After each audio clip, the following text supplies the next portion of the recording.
सभी दोस्तों को नमस्कार। राम राम मित्रों, स्वागत है आपका।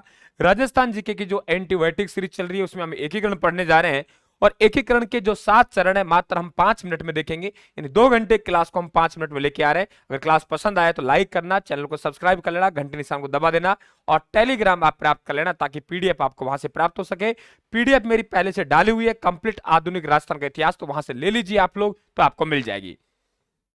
राजस्थान के एकीकरण हमने बात की थी आप लोगों के भारतीय स्वतंत्रता अधिनियम 1947 धारा नंबर 8, जिसमें लिखा था देशी रियासतें अपने आप में स्वतंत्र हैं। वे चाहें तो पाकिस्तान में चाहें, वे चाहें तो भारत में रहें, वे चाहें तो वे अपना स्वतंत्र अस्तित्व बनाया रख सकती हैं। तो ये बात हम लोगों ने पढ़ी थी। फिर हमने ये पढ़ा था कि इस एकीकरण के लिए भारत में रियासती सचिवालय की स्थापना हुई थी और राजस्थान में 19 रियासतें थी। राजस्थान में कितनी रियासतें? 19 रियासतें थी, 3 ठिकाने थे, एक केंद्र शासित प्रदेश अजमेर मेरवाड़ा था। इन सब से मिलकर हमारा राजस्थान बनने जा रहा है।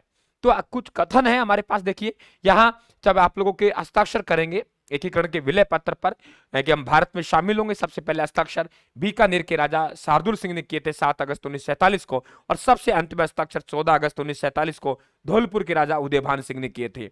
जब चंद्रवीर सिंह हस्ताक्षर कर रहे हैं तो ये कह रहे हैं मैं मेरे मृत्यु प्रमाण पत्र पर हस्ताक्षर कर रहा हूं, मैं मेरे मृत्यु प्रमाण पत्र पर हस्ताक्षर कर रहा हूं। आपने सर ऐसा क्यों? अरे कौन चाहेगा राजा का अधिकार छीने जा रहे हैं, राजाओं के अधिकार छीने जा रहे हैं, राजाओं के अधिकार दूसरों को मतलब आजादी मिल रही है, आपके प्रशासनिक व्यवस्था लागू हो रही, कब चाहेगा राजा? तो ये कह रहा है मैं मेरे मृत्यु प्रमाण पत्र हस्ताक्षर कर रहा हूं।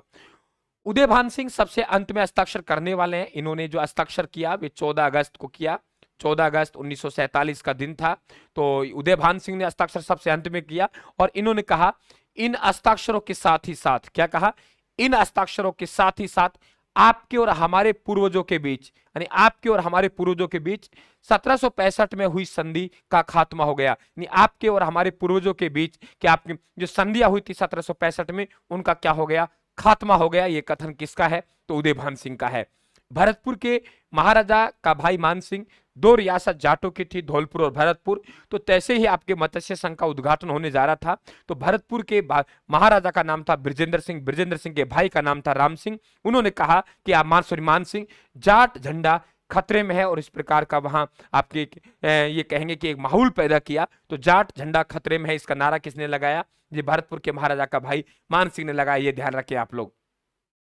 मेवाड़ के महाराणा भूपाल सिंह, आपके जोधपुर के महाराजा हनुमंत सिंह ये चाहते थे कि मैं पाकिस्तान में शामिल हो जाऊं मोहम्मद अली जिन्ना और भोपाल नवाब हमीदुल्ला खां के बहकाव में आके, वहां मुझे ज्यादा लाभ मिलेंगे, वहां मुझे ज्यादा सुविधाएं मिलेंगी। तो मेवाड़ के महाराणा के पास गया और मेवाड़ के महाराणा भूपाल सिंह से पूछा कि आप शामिल हो जाएंगे, आप भी मेरे साथ मिल जाइए, जिन्ना हमारी खूब खातिरदारी करेगा, खूब सेवा करेगा, खूब सेवा करेगा साथियों।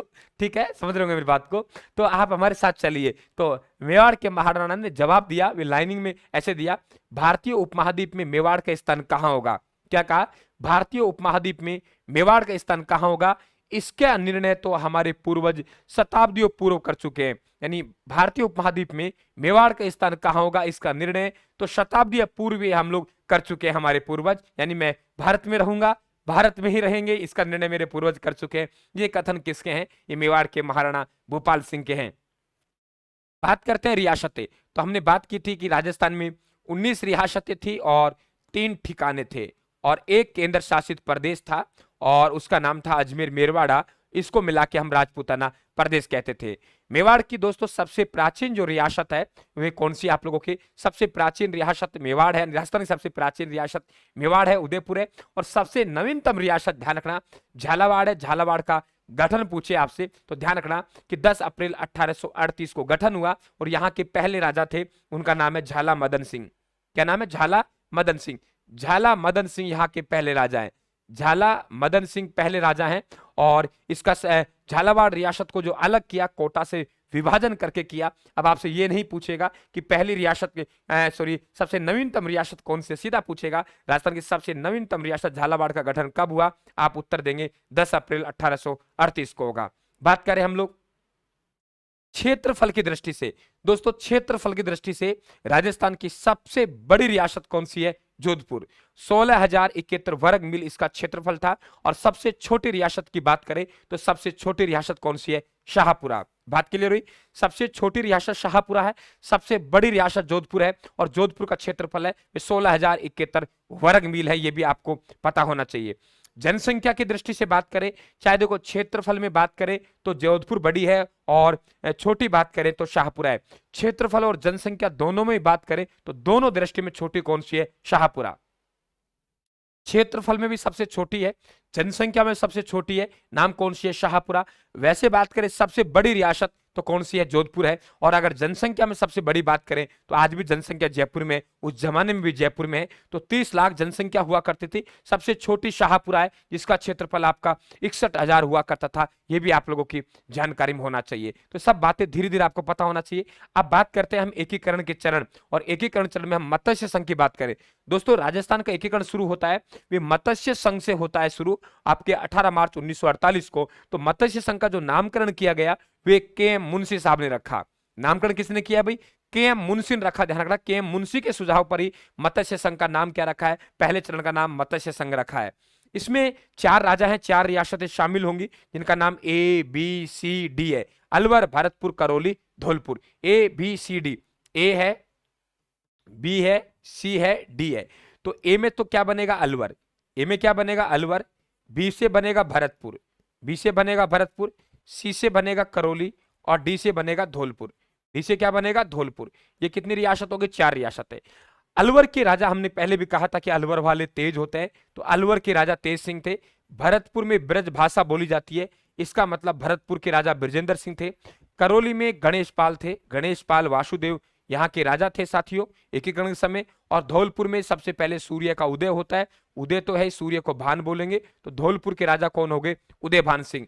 तो अलवर, ABCD, अलवर, भरतपुर, करौली, धौलपुर 4 नाम हो गए। तो अलवर के जो राजा है उनका नाम है तेज सिंह, भरतपुर के राजा है उनका नाम है बृजेंद्र सिंह, करौली के राजा है उनके गणेश पाल, धौलपुर में सूर्य का उदय होता है। उदय भान सिंह कहाँ के राजा हैं? धौलपुर के। तो उदय भान सिंह धौलपुर के हो गए। ये 4 राजा आपको बराबर पता होना चाहिए। और दोस्तों, अलवर के महाराजा तेज सिंह है, ये नाटक कर रहे थे, तो इन्हें जो महात्मा गांधी के हत्यारे उनको शरण देने, उनसे सलाह मशवरा करने के आरोप में इनके दीवान डॉक्टर NV खर्रे और तेज सिंह को क्या किया कि नाथूराम गोडसे परचूर है उनको शरण देने के आरोप लगे, षड्यंत्र का आरोप लगा, दिल्ली में नजरबंद किया और दोष साबित नहीं हो सका। नजरबंद कर ले, दोष साबित नहीं हुआ, और भारत सरकार ने, रियासत सचिवालय ने अलवर प्रशासन को अपने हाथों में लिया और अलवर का विलय किसमें किया? मत्स्य संघ में किया। बात आती है उद्घाटन। देखिए यहाँ पे 2 तिथि हैं। 2 तिथि कौन कौन सी है देख लीजिए आप लोग, कि हमारे पास भी एक तिथि है जिसका नाम है 17 मार्च 1948। दोस्तों 17 मार्च 1948 जो तिथि है बहुत इंपॉर्टेंट तिथि, ध्यान देना कि मत्स्य संघ का उद्घाटन हुआ 17 मार्च 1948 को हुआ, इसमें कोई डाउट नहीं है। लेकिन कार्य प्रारंभ जो किया वे कार्य प्रारंभ कब हुआ? 18 मार्च 1948 को हुआ, भरतपुर दुर्ग में उद्घाटन हुआ। ये ध्यान रखें आप लोग, क्योंकि इनका भाई मान सिंह यहाँ दंगे फैला रहे थे, जाट झंडे खतरे में नारे लगा रहे थे। और ये ध्यान रखें, इसका जो आपकी बात करें कि इसकी राजधानी, तो राजधानी जो बनाई गई वे राजधानी, ये ध्यान रखें, राजधानी अलवर को बनाई गई, ये ध्यान रखें आप लोग, राजधानी अलवर रही। आपसे बात करें राज प्रमुख, तो राज प्रमुख बनाया था धौलपुर के राजा उदय भान सिंह को राज प्रमुख रहे। उदय भान सिंह क्या रहे? राज प्रमुख रहे। और आपसे पूछे कि इसके प्रधानमंत्री कौन है मत्स्य संघ के, तो दोस्तों मत्स्य संघ के जो प्रधानमंत्री हैं वे शोभाराम कुमावत हैं। कौन है? शोभाराम कुमावत। तो शोभाराम कुमावत आपके मत्स्य संघ के क्या हो गए? कि आपके प्रधानमंत्री हो गए। और उद्घाटन की बात आए तो उद्घाटन करने वाले NV गौडगिल। तो NV गौडगिल साहब इसका उद्घाटन करेंगे। तो ये हमने क्या पढ़ा? मत्स्य संघ 4 रियासतें शामिल हुई, और ये राजस्थान का पहला क्या है आप लोगों का चरण है, ये आपको पता होना चाहिए, बहुत अच्छी तरीके से आना चाहिए सब बातें। देखिए दूसरा हम लोग बात करें पूर्व राजस्थान संघ। मित्रों 2 छोटी छोटी रियासतें हैं जिनका नाम है बाबू की झाड़ू को परसाटो। तो बाबू की झाड़ू को परसाटो को हम तोड़ेंगे तो 9 रियासतें निकल के आ जाएंगी। बा से बांसवाड़ा, बूंदी, बू से बूंदी, की से किशनगढ़, झा से झालावाड़, डे से डूंगरपुर, को से कोटा, प्रतापगढ़, प्रे से प्रतापगढ़, शाहपुरा, टोक टोक 9 रियासतें हैं। और जो ठिकाने जो आ रहे हैं जैसे नीमराणा अलवर के साथ विलय हो जाएगा, इसी तरीके से बांसवाड़ा में जो ठिकाना है कुशलगढ़ का विलय बांसवाड़ा के साथ हो जाएगा। तो 3 मार्च 1948 का समय है कि यहाँ कोटा, झालावाड़, डूंगरपुर के शासकों ने हाड़ौती संघ का विचार किया और बाद में 9 रियासतें मिली। यानी एक प्रस्ताव लेके रियासती सचिवालय के पास पहुंचे कि ऐसा है, हमें हम मिला लीजिए, क्योंकि छोटी छोटी रियासत है सभी। तो 9 रियासतों को एक साथ विलय किया गया और इस विलय का हीरो थे कोटा। तो इसलिए आपके पूर्व राजस्थान संघ की बात करें राजधानी, तो राजधानी कोटा को बनाई गई। क्या कहा मैंने? राज भाई चैनल को सब्सक्राइब कर लेना, घंटे के निशान दबा देना, और क्लास पसंद आ रही है तो वीडियो को लाइक कर देना, क्लास को सर का हौसला बढ़ाना है। राजधानी कोटा बनाई। बात करें हम राज प्रमुख की, तो राज प्रमुख भी आपके कोटा के राजा कौन है? भीम सिंह। कोटा का राजा कौन है? भीम सिंह। भीम सिंह राज प्रमुख बने। बात करें हम प्रधानमंत्री की, तो प्रधानमंत्री इसमें कौन थे? गोकुल लाल असावा, बूंदी के रहने वाले थे। गोकुल लाल असावा क्या बनेंगे? प्रधानमंत्री बनेंगे, गोकुल लाल असावा। तो गोकुल लाल असावा क्या बनेंगे? प्रधानमंत्री। तो पूर्व राजस्थान संघ की राजधानी कोटा हो गई, राज प्रमुख भीम सिंह हो गया, प्रधानमंत्री कौन हो गए? गोकुल लाल असावा हो गए। तो प्रधानमंत्री गोकुल लाल असावा हो गए, उद्घाटनकर्ता वे ही होंगे एनवी गाडगिल। एनवी गौडगिल, पूरा नाम है एनवी गौडगिल, नरहरि विष्णु गौडगिल, नरहरि विष्णु गौडगिल, एनवी गौडगिल इसके क्या होंगे? उद्घाटनकर्ता होंगे। बिल्कुल क्लियर हुआ। तो क्या कहा है कि आप लोगों के कोटा, झालावाड़, डूंगरपुर के शासकों ने हाड़ौती संघ का विचार किया, बाद में 9 रियासतें मिली, उदयपुर इनके मध्य में था, किंतु महाराणा और दीवान सर एसवी राममूर्ति ने मना कर दिया। 23 मार्च 1948 को अपनी सहमति दी। देखिए ये इसका मतलब समझिए कि ये छोटी छोटी जो आपके 9 रियासतें हैं, क्या कहा मैंने? छोटी छोटी 9 रियासतें, इनके बीच में उदयपुर फंसा बैठा है। तो उदयपुर के महाराणा और उनके प्रधानमंत्री सर राममूर्ति हैं, ये राममूर्ति नहीं चाहते थे कि हम इनके साथ शामिल हो, इसलिए उदयपुर छूट गया। और अगला जो चरण बनेगा संयुक्त राजस्थान संघ, इस संयुक्त राजस्थान संघ में उदयपुर को ही विलय किया जाएगा और बाकी आपके 9 रियासतें ये रहेंगी, इसलिए संयुक्त राजस्थान संघ इसे नाम दिया गया है। तो आपके ये अगले चरण में हम लोग पढ़ेंगे, एक चरण में लेंगे, थोड़ा लंबा हो जाएगा, तो दूसरा चरण हम और बना लेंगे एंटीबायोटिक का।